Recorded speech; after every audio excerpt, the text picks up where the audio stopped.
Vikings, invaders, predators, barbarians. The Vikings are often portrayed merely as one-dimensional warriors whose achievements include little more than plundering and raiding. But from where did the Vikings originate? And were they only a race of violent, godless pagans? Let's find out in this video. Hello everyone, Gabriel here. Welcome to Ancient Insights. Remember to subscribe and enable notifications so you continue to receive updates on the latest ancient history news and archaeology. In 793, terror descended on the coast of Northumbria as armed raiders attacked the defenseless monasteries of St. Cuthbert on Lindisfarne. The terrified monks watched helplessly as the invaders made off with a haul of treasures and a clutch of captives.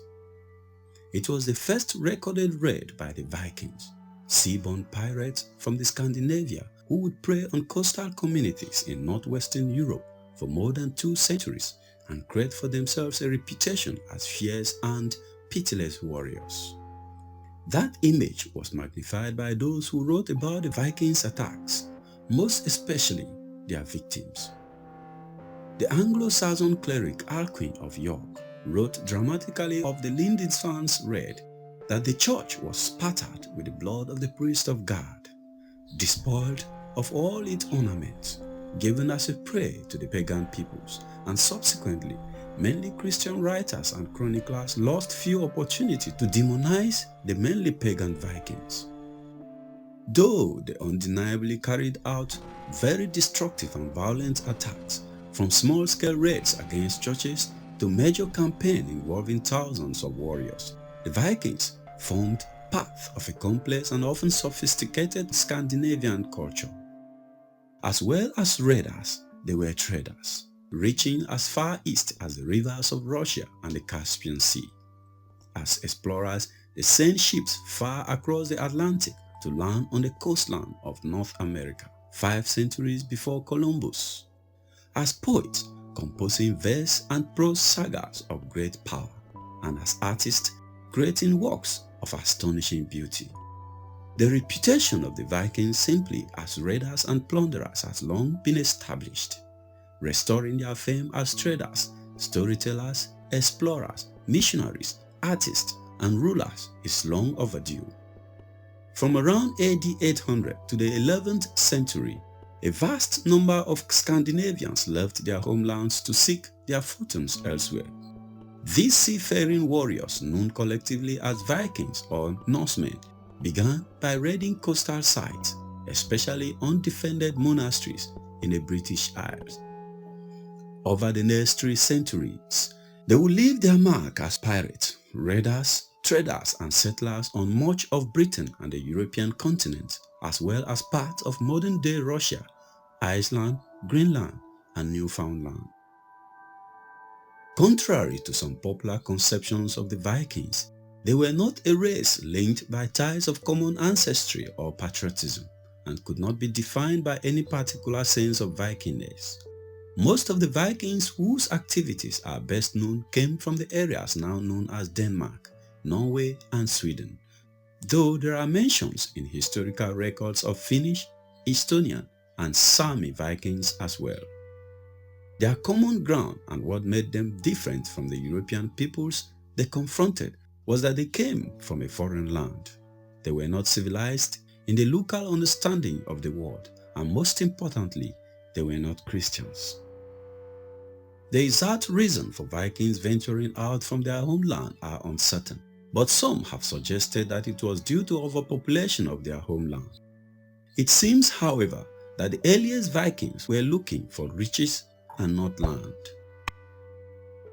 In the 8th century AD, Europe was growing richer, fueling the growth of trading centers such as Dorestad and Quentovich on the continent, and Hamwich, now Southampton, London, Ipswich, and York in England. Scandinavian forts were highly prized in the new trading market. From their trade with the Europeans, Scandinavians learned about new selling technology as well as about the growing wealth and accompanying inner conflict between European kingdoms. The Vikings' predecessors, pirates who preyed on merchant ships in the Baltic Sea, who used this knowledge to expand their fortune-seeking activities into the North Sea and beyond. In AD 793, an attack on the Lindisfarne monastery off the coast of Northumberland in northeastern England marked the beginning of the Viking Age. The culprit, probably Norwegians, who sailed directly across the North Sea, did not destroy the monastery completely, but the attack shook the European religious world to its core. Unlike other groups, these strange new invaders had no respect for religious institutions such as the monasteries, which were often left unguarded and vulnerable near the shore. 2 years later, Viking raids struck the undefended island monasteries of Skye and Iona, as well as Rathlin. The first recorded raid in continental Europe came in 799 at the island monastery of St. Philibert on Noirmoutier, near the estuary of the Loire River. For several decades, the Vikings confined themselves to hit-and-run raids against coastal targets in the British Isles, particularly Ireland and Europe, the trade center of Dorestad, 80 kilometers from the North Sea, becoming a frequent target after 830 AD.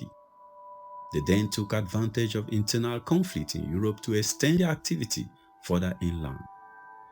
After the death of Louis the Pious, Emperor of Francia, modern-day France and Germany, in 840, his son, Lothar, actually invited the support of the Viking fleet in a power struggle with his brothers. Before long, other Vikings realized that Frankish rulers were willing to pay them rich sums to prevent attacks on their subjects, making Francia an irresistible target for further Viking activity. By the mid-9th century, Ireland, Scotland, and England had become major targets for Viking settlements as well as raids. Vikings gained control of the northern Isle of Scotland, the Hebrides, and much of mainland Scotland.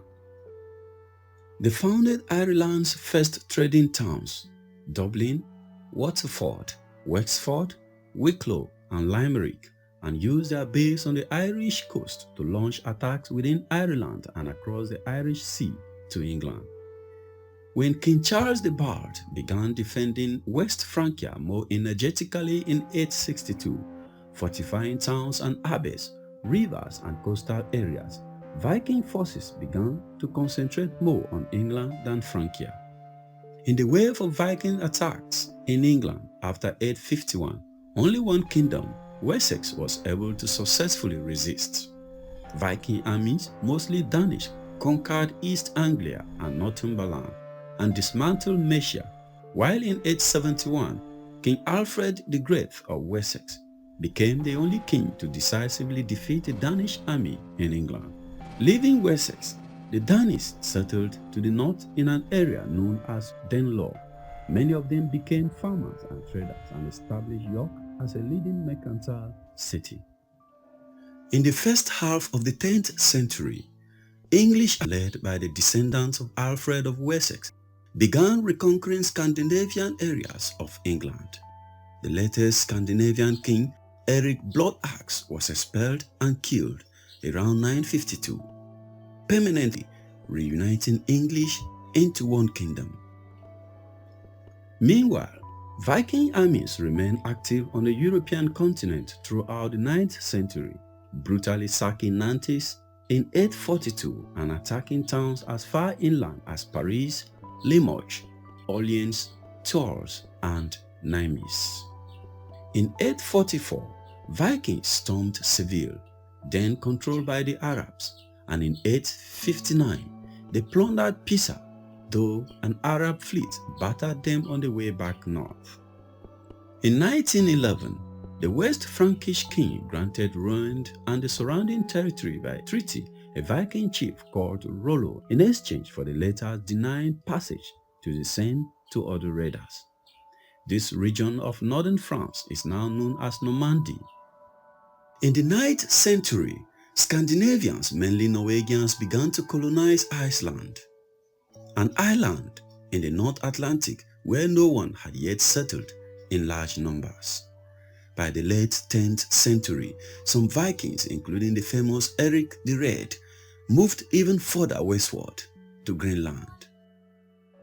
According to later Icelandic histories, some of the early Viking settlers in Greenland, supposedly led by the Viking hero Leif Erikson, son of Eric the Red, may have become the first Europeans to discover and explore North America, calling their landing place Vinland.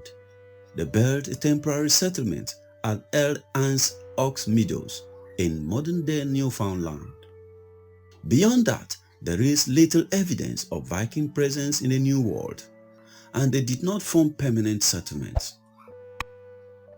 The mid-10th century reign of Harald Bluetooth as king of a newly unified, powerful and Christianized Denmark marked the beginning of a second Viking Age. Large-scale raids, often organized by royal leaders, hit the coast of Europe and especially England, where the line of Vikings descended from Alfred the Great was faltering. Harald's rebellious son, Sven Fogbeard, led Viking raids on England beginning in 991 and conquered the entire kingdom in 1013, sending King Ethelred into exile. Sven died the following year, leaving his son North to rule a Scandinavian empire comprising England, Denmark and Norway on the North Sea. After North's death, his two sons succeeded him, but both were dead by 1042, and Edward the Confessor, son of the previous known Danish king, returned from exile and regained the English throne from the Danes. Upon his death without heirs in 1066, Harold Godwinson, the son of Edward's most powerful noble, laid claim to the throne. Harold's army was able to defeat an invasion led by the last great Viking king, Harald Hardrada of Norway, at Stamford Bridge near York, but fell to the forces of William, Duke of Normandy, himself a descendant of Scandinavian settlers in northern France, just weeks later. Crowned King of England on Christmas Day in 1066, William managed to retain the crown against further Danish challenges. The event of 1066 in England effectively marked the end of the Viking Age. By that time, all the Scandinavian kingdoms were Christians, and what remained of Viking culture was being absorbed into the culture of Christian Europe. Signs of the Viking legacy can be found mostly in the Scandinavian origins of some vocabulary and place names in the areas in which they settled, including northern England, Scotland, and Russia. In Iceland, the Vikings left an extensive body of literature, the Icelandic sagas, in which they celebrated the greatest victories of their glorious past. For more information on the Vikings, this video displayed here discusses Vikings' trade route and artifacts revealed in Norway due to climate change. Remember to subscribe and enable notification for more videos like this.